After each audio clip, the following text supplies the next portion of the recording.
Olá, pessoal. Eu me chamo Cláudia Vicente.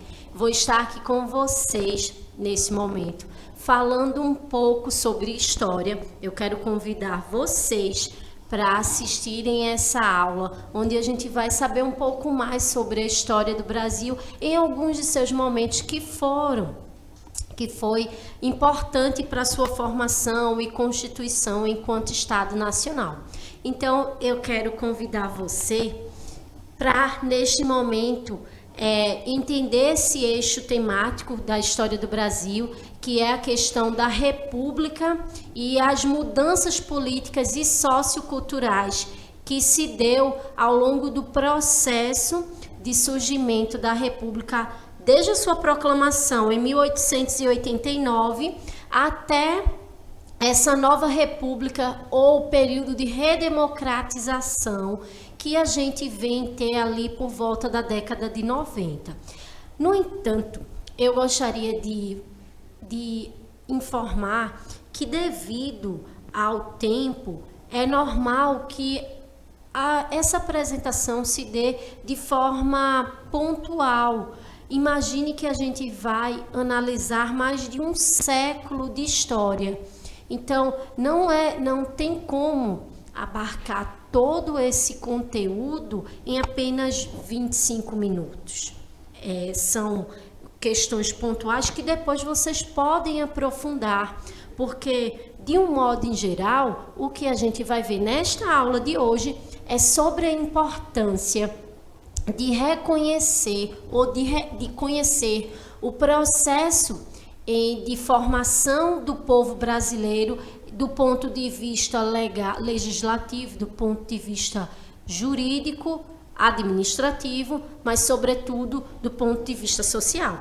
Vamos lá? Então vejam só, esse eixo de conhecimento sobre a história do Brasil, que inicia-se, a história do Brasil enquanto nação, que inicia-se com a Primeira República, lá em 1889, após a sua proclamação, lá em 19 de novembro, ele está muito ligado a esse momento que a gente está vivendo. Você que está aí em casa, ou você que está nas escolas da rede municipal, vocês têm visto que um dos temas muito abordados, tanto dentro dos componentes curriculares, quanto da própria sociedade nesse momento, é o bicentenário da independência do Brasil.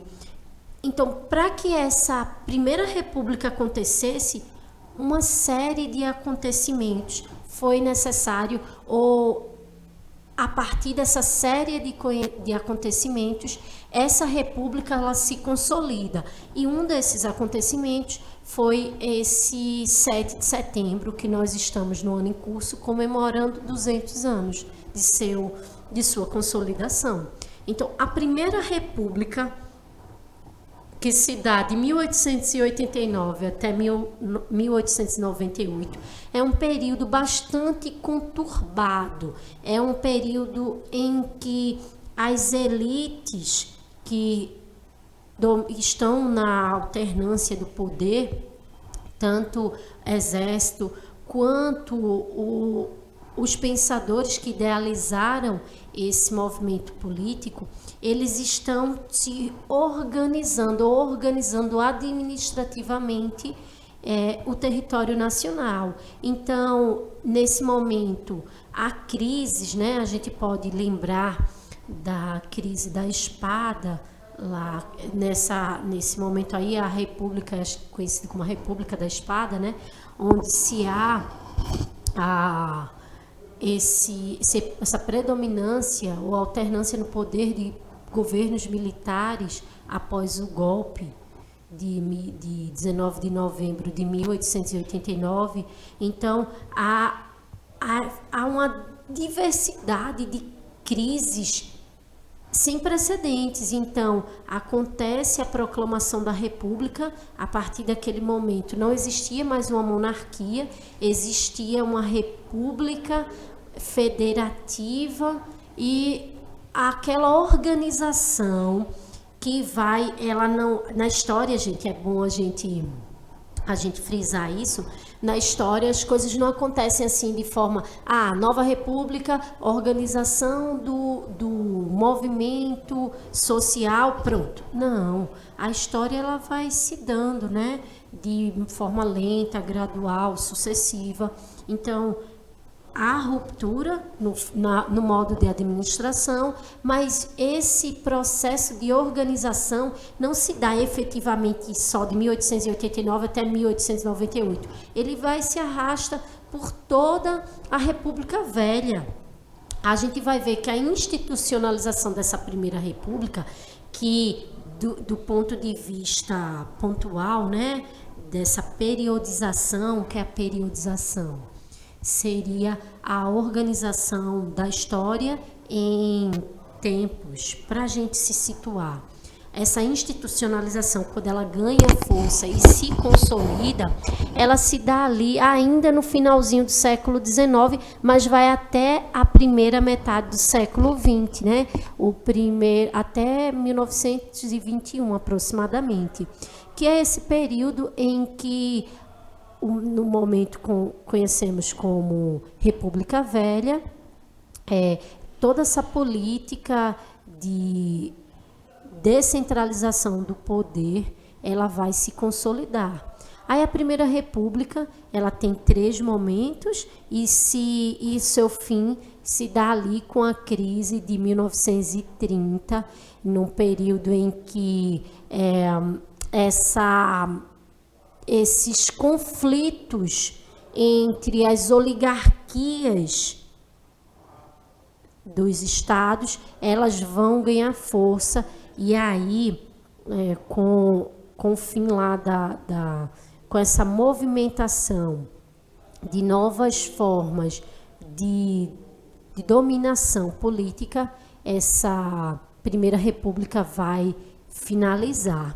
Então, esse mapa mental, eu gostaria que você abrisse a tela aqui, porque para que ele fique mais claro, esse mapa mental traz, eu utilizei essa imagem da internet, e aí embaixo você pode ver de onde ela foi retirada, não se configura como plágio, porque esse mapa ele é muito completo para que a gente entenda esse momento aí. A Primeira República, que do ponto de vista da periodização da história vai de 1889 a 1930, como a gente já havia falando, e que é um momento em que as práticas políticas voltadas para a troca de favores, elas são muito fortes. Tinha-se um objetivo da escolha do presidente, das união das oligarquias. Há, nesse momento, uma organização política muito conhecida, que é a política do café com leite, que é essa alternância no poder entre São Paulo e Minas Gerais, que eram produtores, respectivamente, desses produtos e que detinham um poder econômico muito forte. E uma característica nesse momento é que o coronelismo, ou seja, os coronéis, aqueles que detinham o poder sobre quem podia votar, quem não podia votar, era muito forte. Então, nesse primeiro momento aí dessa Primeira República, isso são coisas que estão muito visíveis. Mas durante esse momento também aconteceu revoltas como a Guerra de Canudos, a revolta da vacina, a revolta da chibata, a Guerra do Contestado, a Coluna Prestes, enfim, entre outras. Nesse momento, quando se dá o fim da Primeira República, a gente vai observar que a ordem social, lembrando que a nossa aula é para falar sobre, você pode voltar aqui para mim, essa aula é para falar sobre como isso vai alterar, né, do ponto de vista social, as organizações, os grupos, né, os agrupamentos humanos. Então, aqui, esse momento ele é imprescindível, porque você pode ver, lá no finalzinho dessa Primeira República, a separação entre Estado, mas, sobretudo, uma organização com relação a esses grupos sociais emergentes que buscavam por seu lugar dentro da sociedade. A gente pode levantar a questão da mulher, que já mostrava-se ali interessada na vida política do país. Então, a Primeira República, que está aproximadamente entre 1889 até 1930, é um momento muito conturbado, porque está se organizando do ponto de vista jurídico, legal, do ponto de vista social, uma sociedade que vinha há muito tempo, há séculos, vivendo através, por exemplo, de uma organização imperial, de uma organização que não tinha essa lógica democrática, né, da democracia.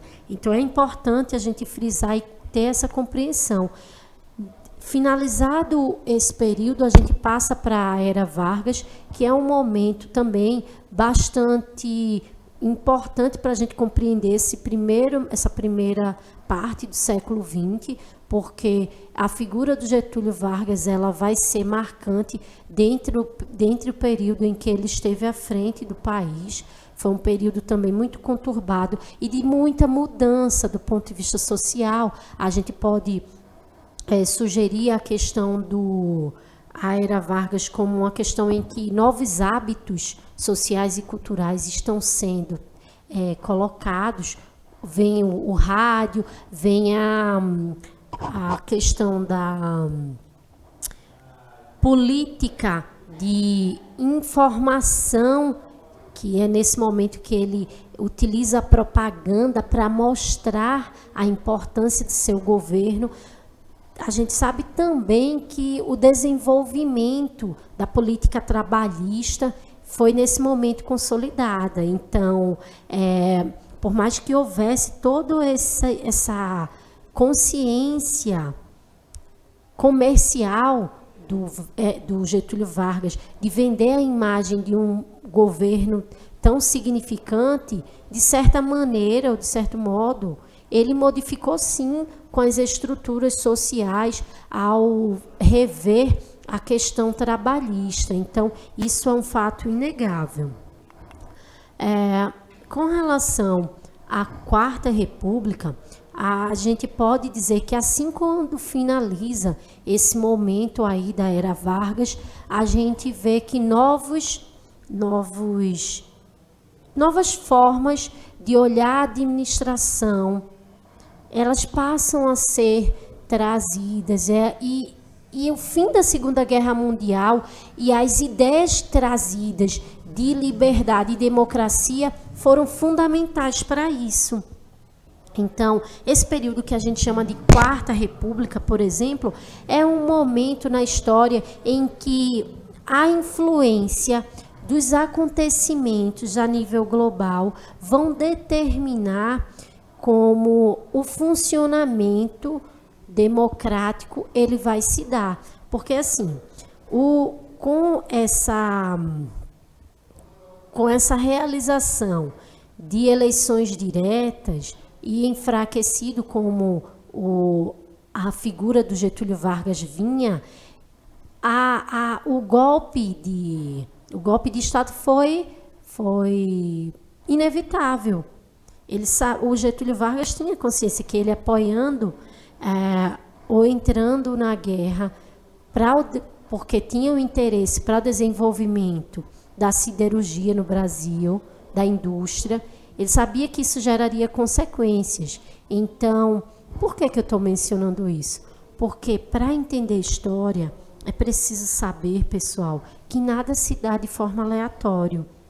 Então, de todo modo, entender que para acontecer a Primeira República foi necessário uma série de fatores contribuir com isso. E, consequentemente, ela influenciou essa Era Vargas, porque para Getúlio Vargas chegar ao poder, ele vinha correspondendo a uma insatisfação de outros governadores de estados que não estavam nesse eixo Rio, Minas, Rio, São Paulo, Minas. Então, a Quarta República é fruto disso também, é fruto desse movimento. Aí você pode indagar, mas professora, você não está dizendo que tem tudo a ver com a influência do fim da Segunda Guerra Mundial? Tem, obviamente, mas do ponto de vista local, a gente não pode esquecer que a nossa história, ela vinha dentro desse processo de modificação, sendo moldada, dentro desse processo, já apontando essas modificações. E uma dessas coisas foi que, com essa adesão à Segunda Guerra, o Getúlio Vargas sofre esse golpe aí e é deposto, é retirado do poder. Aí, o período do JK, né, o período de Juscelino Kubitschek, você pode aumentar a tela aqui, que é um dos momentos em que há uma nova mentalidade sobre a organização. O Getúlio Vargas, ele morre, ele se suicida, logo em seguida os seus apoiadores conseguem chegar ao poder. Então, o Juscelino Kubitschek vinha com essa ideia de modernização, tanto que nesse momento ele tem um papel importante para a transferência da capital para o interior do país, para Brasília. E esse modelo de integração nacional com a construção de Brasília, esse mapa mental também retirei da internet, pessoal, porque eu achei ele bastante completo para mostrar que essa república, no pós-era Vargas, ela vai mostrar uma nova organização com outras perspectivas. Então, logo em seguida desse momento, a gente vê a ditadura militar, e que é um período que inicia ali em 1964 e finaliza em 1985. A ditadura militar, esse mapa mental também muito completo, que traz alguns pontos, pode fechar aqui, viu? Sobre a questão da gente entender esse movimento. Ele vai dizer assim, finalizado aquele período democrático, os militares tomam o poder, tendo como mote a questão do comunismo. Segundo eles, o Brasil ia ser tomado por uma onda comunista. A gente sabe hoje, a história ela é uma série de revista, né, de revisões. Então, nessa revisão da história, a gente consegue compreender que não tinha essa questão de organização comunista, de tomada de poder. O que se tinha era que, como o governo do Juscelino Kubitschek não conseguiu avanços nas áreas sociais, o governo de João Goulart, que veio em seguida, após a renúncia de Jânio Quadros, ele vai ter como meta organizar essa questão das reformas sociais. E isso vai deixar insatisfeito a oligarquia local, que ainda mantinha-se no poder naquela época. Então, como presidente do período militar, a gente tem o Castelo Branco, o Costa e Silva, o Médici, o Geisel e o Figueiredo. Esse golpe, né, que não havia essa alternância democrática no poder, vai até 1985 e foi apoiado por empresários, pela imprensa, pela classe média e, sobretudo, pelos Estados Unidos. Foi um período bastante conturbado, porque vocês podem observar aí essa abreviação AI-05, que a gente chama de atos institucionais, que previam censuras, previa tortura, sequestro, execuções de pessoas que se mostrassem contra essa organização política. Em contrapartida, na década de 80, o movimento das diretas já começam a pressionar essa organização política para o seu fim. E assim, mesmo não havendo eleições diretas. Em 1985 assume um civil, que é o Castelo Branco, que é o Tancredo Neves. Como ele não chega a assumir, o seu vice, o José Sarney, passa a ser o presidente. Mas a nova república só vai se dar a partir de meados de 1990, porque só a partir de 1990 é que se dá essas eleições diretas. Então, esse período a gente chama de período da redemocratização. Então, em 1989, a primeira eleição direta para presidente pós esse período aí de ditadura vivido de cerca de 20 anos, 21 anos aproximadamente. Então, o primeiro presidente eleito foi o Fernando Collor de Mello, que vai renunciar após vários escândalos em 1992. E, em seguida, a gente tem presidentes eleitos diretamente.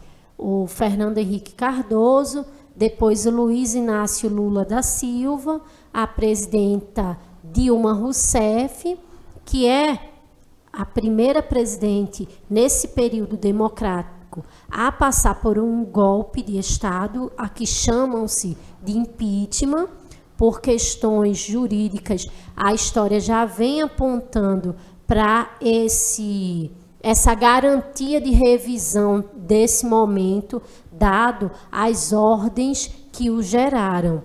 Logo em seguida, tem o atual presidente, que é o Jair Messias Bolsonaro.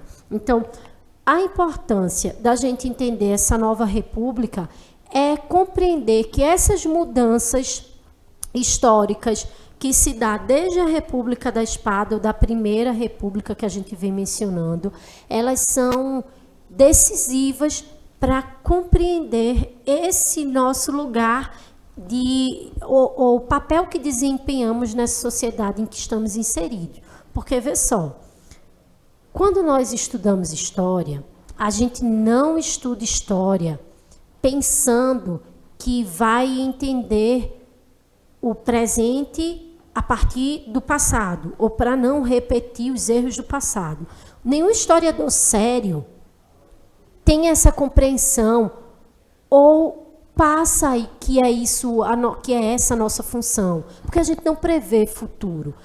A ideia do historiador, da historiadora, ao trazer todos esses pontos, é mostrar como o nosso presente ele está repleto de passado. Se você não entender, por exemplo, que a nossa nação, ela se deu dentro da sua formação social a partir de várias arbitrariedades, você não vai compreender, por exemplo, a minha fala anterior ao dizer que a presidenta Dilma passou por um golpe. Certo?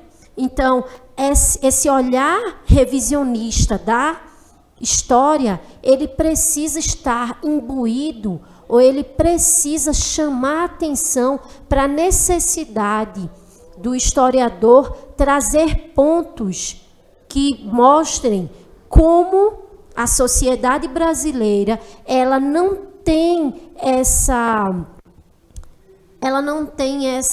familiaridade com a democracia. Talvez isso explique muito a gente saber hoje que tem pessoas que pedem, por exemplo, o retorno da ditadura militar. Certo? Então, é necessário compreendermos, sim, o passado, mas sem esvaziarmos o presente.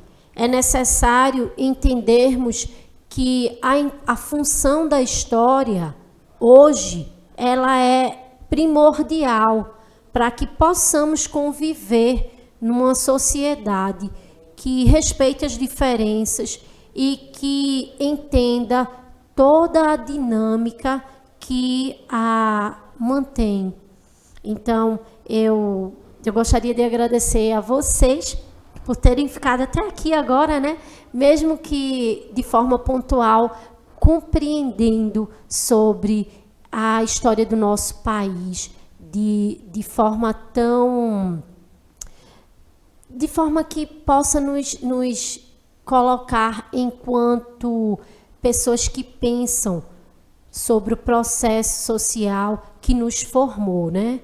Então é isso, pessoal. Até uma próxima aula. Vejo vocês aí falando também sobre história.